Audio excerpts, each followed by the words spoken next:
Hey there, and welcome back. So glad you could join us again. Yeah, welcome. Today we're taking another deep dive, setting course for the huge galaxy of Elite Dangerous. Absolutely. It's a universe that just keeps evolving, doesn't it? It really does.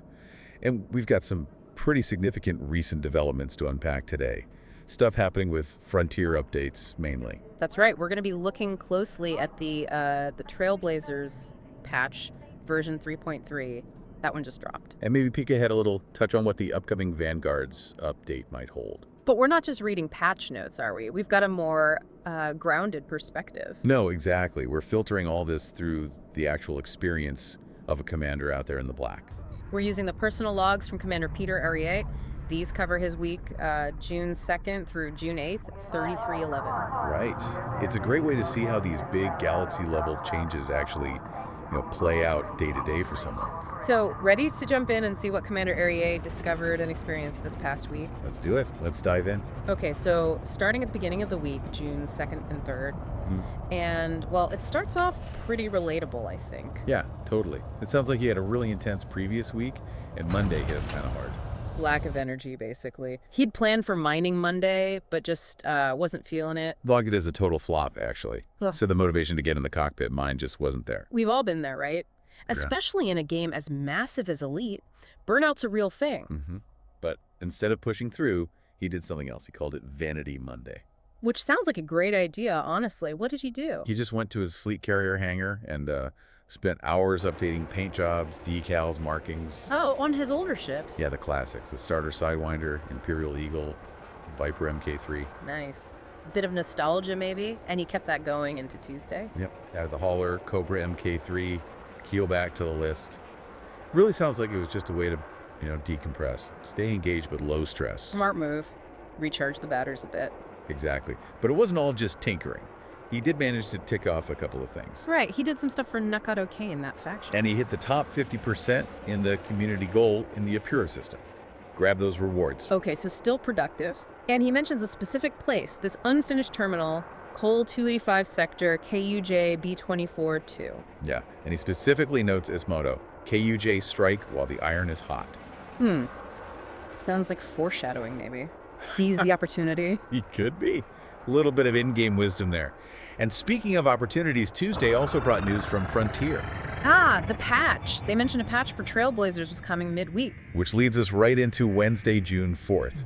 And this was, this was big. Frontier dropped the official post, patch 3.3 for Trailblazers. And the core of it, the really major change, was all about unlocking station services. They made it easier. Significantly easier, yeah, and more flexible. They added additional ways to unlock services, often needing just one condition from a list now instead of like a whole chain of prerequisites. Okay, that sounds like a pretty fundamental shift, especially for anyone involved in, building out new systems. Oh, absolutely. Commander Uriah called it a potential game changer. Let's look at some specifics he noted. Yeah, like the commodities market. Where can that pop up now? Well, besides the usual Tier 23 ports and certain outposts, now even, say, a criminal or scientific outpost can get it. Just like that. Well, if it has one other thing, like a strong link to comms, or a relay, or if there's a tourist hub nearby, or even a shipyard. Interesting. So infrastructure choices really matter more. Exactly. Or a Tier 1 planet port could get it if there's a strong link to a high-tech hub, or if an industrial hub is built in system. That plus one of idea is key. What about universal cartographics? That's crucial for explorers. Right. It used to be mainly Tier 3 ports, scientific outposts. Now Tier 1 or 2 ports can get it too. If they're linked to a satellite or comms relay, or if a scientific or exploration hub gets built, even research bio settlements can trigger it. Okay, wow. And outfitting, similar deal. Pretty much. Beyond the big ports and military outposts, other outposts or non-industrial Tier 1 planet ports can get outfitting if there's a link to an industrial hub or a military or high-tech hub built-in system. It feels like they're really trying to make smaller player settlements more viable, more self-sufficient. I think so. The black market is more flexible too. Pirate bases, obviously, but also any port if it links to a pirate installation. And Vista Genomics for the biodata. Similar +1 conditions for Tier 1 and 2 ports linked to satellite comms, or if a medical or scientific hub is built. Makes sense. What else? Crew Lounge, Pioneer Supplies. Crew Lounge can now show up at Tier 1 ports of any type, not just civilian, if a bar installation is built. And Pioneer supplies the on-foot stuff, Seems way more common now. All port tiers, any outpost, Tier 1 planet ports. So the big takeaway is more places can become fully functional hubs, not just the massive stations. That's it. It empowers players who are building things out there. Gives smaller bases more strategic value. And didn't they mention something about station interiors changing too? Yeah, a nice touch. They'll now change their look based on the highest proportion economy, checked during the Thursday maintenance. Cool. Make them feel a bit more dynamic. Were there bug fixes too? Oh yeah, important ones. Fixed undockable facilities showing active services on the map that was annoying. Ugh.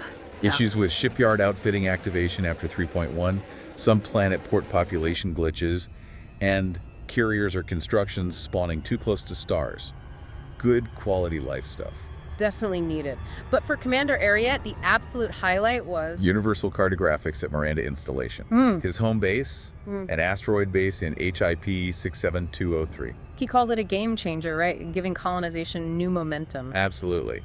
And he mentioned his own project, Piano City, that's an industrial terminal in the same system, was almost done too. High hopes for that.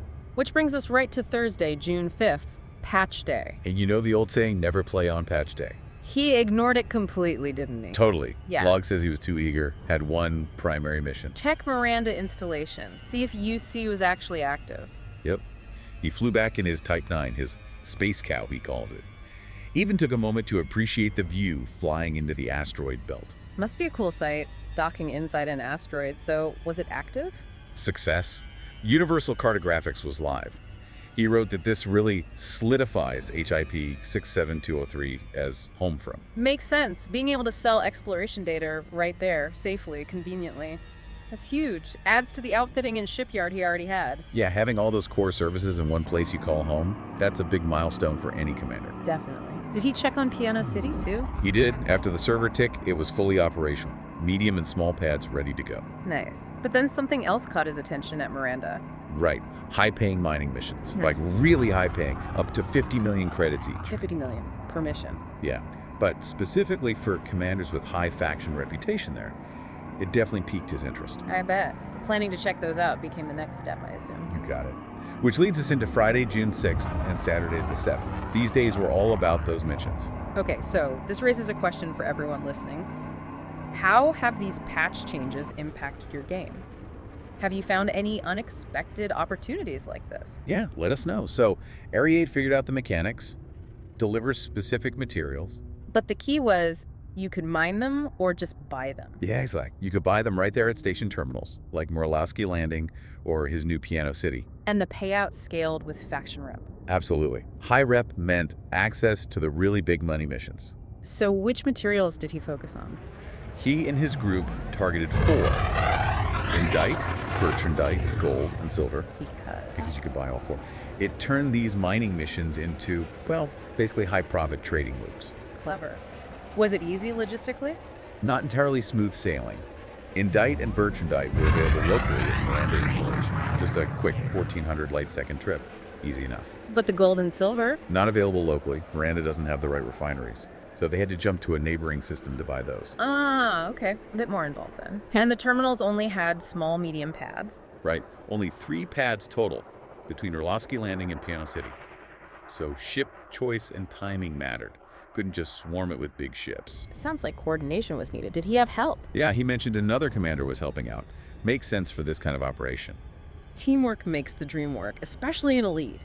So how did they do on Friday, the first day? The results were pretty staggering. He logged over 440 million credits earned. Just from those missions? In one day? Just from the missions. 440 million. Wow, okay. That's serious money. And they kept it going Saturday. Oh yeah. Saturday, June 7th, he switched to a bigger ship, a Type 8 transporter.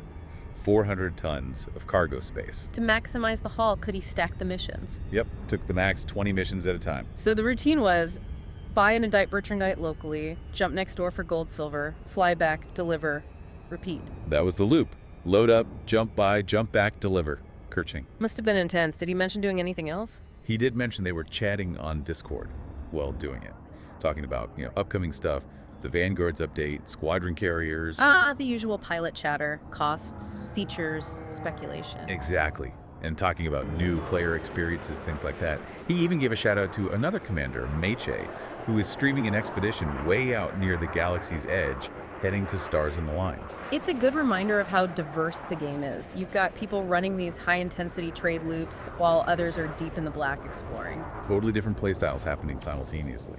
And speaking of big numbers, Saturday's earnings were even higher. More than 440 million. Over 600 million credits from the 20 missions that day.